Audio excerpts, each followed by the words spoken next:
Introductory note.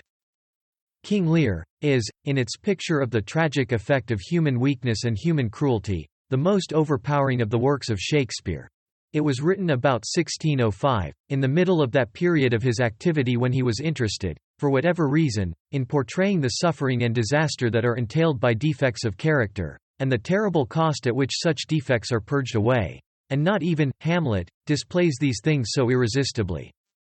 The germ of the story is found in the folk lore of many ages and countries. Attached to the name of Lear, the legend assumed pseudo-historical form with Geoffrey of Monmouth in the 12th century, was handed down through the long line of Latin and English chroniclers, appeared in collections of tales, found a place in Spenser's Faerie Queene, and was dramatized by an anonymous playwright about 10 years before the date of Shakespeare's drama.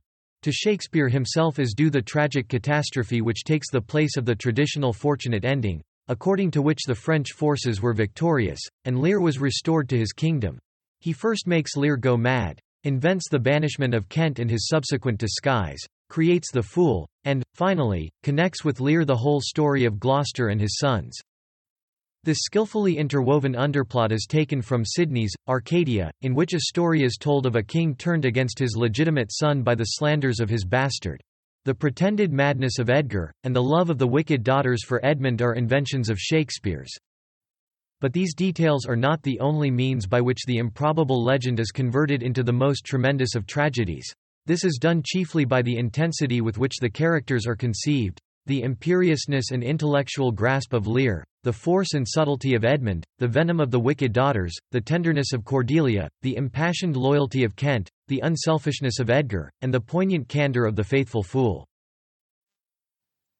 Dramatis Personae of the Tragedy of King Lear by William Shakespeare.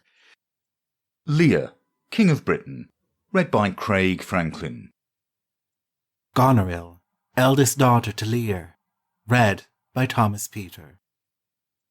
Regan, second daughter to Lear, read by Sonia. Cordelia, youngest daughter to Lear, read by Sonia. Duke of Albany, married to Goneril, read by Brad. Duke of Cornwall, married to Regan, read by Craig Franklin.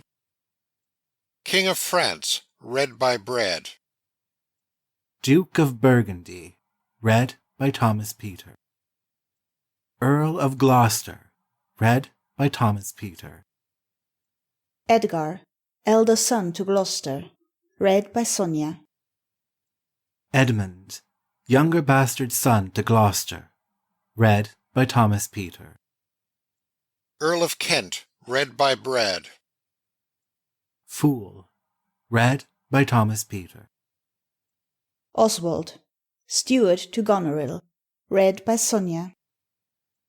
Curran, a courtier, read by Brad. Old man, tenant to Gloucester, read by Brad. Physician, read by Thomas Peter. First officer employed by Edmund, read by Sonia. Second officer, read by Thomas Peter. Gentleman, attendant on Cordelia, read by Craig Franklin. Herald, read by Craig Franklin. First servant to Cornwall, read by Brad. Second servant to Cornwall, read by Thomas Peter. Third servant to Cornwall, read by Sonia. Knight attending on the king, read by Thomas Peter. Messenger, read by Craig Franklin. French messenger, read by Brad. Captain, read by Brad. Stage directions, read by Brad. End of Dramatis Personae.